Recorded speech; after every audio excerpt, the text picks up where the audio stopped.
100만 원조차 없는 노년층 급증 한국 은퇴 시스템의 붕괴 신호인가? 1. 공감 서론.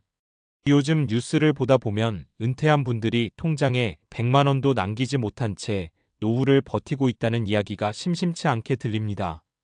사실 우리 주변을 조금만 둘러보면 이게 그저 뉴스 속 숫자가 아니라는 걸 금방 느낄 수 있죠. 지하철에서 장시간 알바를 하는 어르신들, 한겨울에도 재래시장에서 장사를 접지 못한 어르신들, 병원비가 걱정돼 아픈데도 참고 지내는 분들. 어떤 분은 말합니다. 평생 일했는데 정작 나이 들고 보니 남은 게 없네요. 이 말이 이제는 낯설게 들리지 않습니다. 한국은 너무 빨리 늙어가는 사회가 되었고 그 속도만큼 시스템은 따라오지 못했습니다. 기초연금만으로는 생활이 빠듯하고 국민연금은 들어간 사람과 들어가지 못한 사람의 격차가 극심하며 개인연금은 여전히 여유 있는 사람들의 영역으로 남아 있습니다. 그러다 보니 더 많은 사람들이 은퇴를 앞두고 혹은 이미 은퇴한 뒤에 불안함에 떨고 있습니다. 하지만 중요한 건 지금이라도 우리의 은퇴 시스템을 현실적으로 돌아보고 개인 차원에서 어떤 준비가 가능한지, 사회적으로는 어떤 변화가 필요한지 차근차근 짚어보는 것입니다. 은퇴는 결국 나와 가장 가까운 미래니까요. 2. 본문 정보성 에세이. 1. 왜 이렇게 많은 노년층이 빈곤해졌을까? 한국의 65세 이상 빈곤율은 OECD에서도 유독 높습니다. 근본적인 이유는 단순합니다. 한국의 노후라는 개념이 제대로 자리 잡기 전에 경제 성장에 온 힘을 쏟았고 사람들은 월급만으로 먹고 사는데 급급해 연금저축 투자를 생각할 겨를이 없었습니다. 또한 다음과 같은 구조적 문제가 겹쳤죠. 짧은 국민연금 가입기간 제도 시작이 늦어 충분히 쌓지 못한 세대가 많습니다.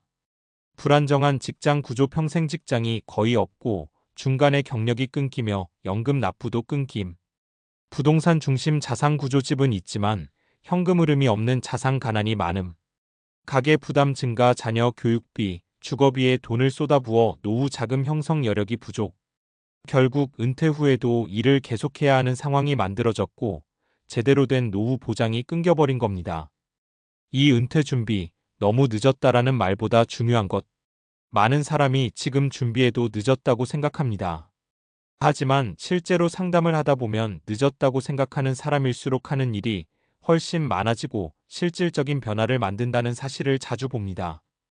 은퇴 준비란 단순히 돈을 모아두는 것이 아닙니다.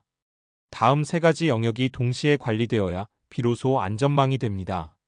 수입을 만드는 힘일 노동력, 지출을 통제하는 힘생활 구조 재정비, 자산을 불리는 힘저축연금 투자. 이 세 가지 중 어느 하나라도 버리면 균형이 깨집니다. 특히 은퇴 이후 2030년을 살아야 하는 시대에는 은퇴 후 꾸준히 가능한 일거리를 찾는 것이 점점 더 중요해지고 있습니다. 이제 사례를 통해 조금 더 구체적으로 살펴보겠습니다. 3. 사례 세 가지 현실과 해결 가능성. 사례 1. 68세 박 씨의 경우 국민연금이 너무 적어서 박 씨는 60세에 은퇴했습니다. 국민연금은 고작 35만 원. 젊을 때 사업을 하다가 몇 번 망했고 연금도 중간중간 끊겼습니다. 결국 은퇴 후엔 경비 일자리를 구해 새벽마다 근무를 나갔죠. 그런데 문제는 건강이었습니다. 무릎이 망가지고 허리가 굽어 더 이상 일을 지속할 수 없게 되자 생활이 곤란해졌습니다. 박 씨의 경우는 한국의 전형적인 연금 사각지대입니다. 이런 분들이 겪는 공통점은 다음과 같습니다. 국민연금 가입 기간이 짧다. 노후 자금 여력이 없어 저축이 없다. 은퇴 후 노동 의존도가 지나치게 높다. 이런 분들에게 필요한 건 현실적 재정관리와 국가 지원을 함께 맞추는 것입니다. 이에 기초연금, 국민연금, 근로장려금, EITC, 지역사회 복지 서비스 등 복합적 활용.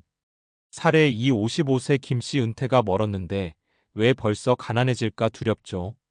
김 씨는 직장을 다니고 있지만 은퇴 불안이 심해진 케이스입니다.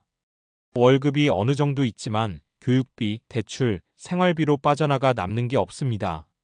김 씨는 말합니다. 지금 삶도 빠듯한데 어떻게 은퇴 준비를 해요?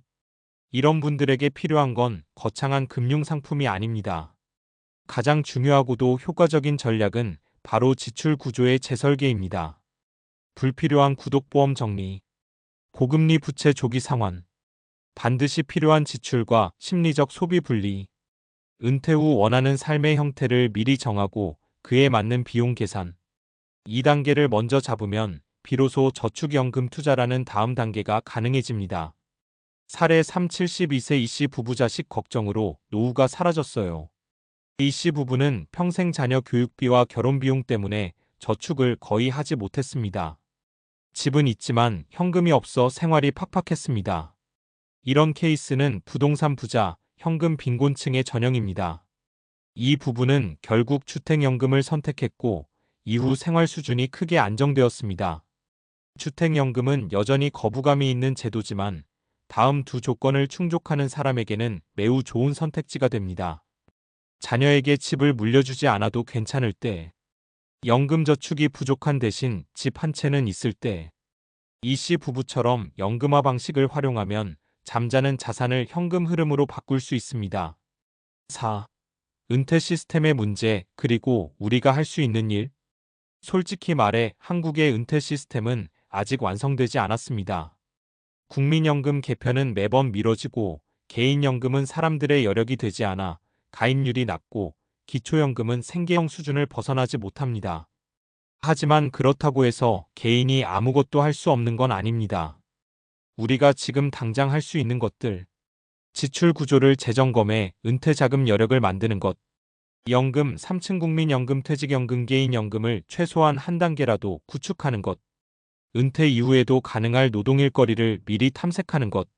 주거의료 돌봄 등 필수 고정비를 미리 계산해 두는 것. 가족과의 경제적 의무부양 지원 등의 기대를 조정하는 것.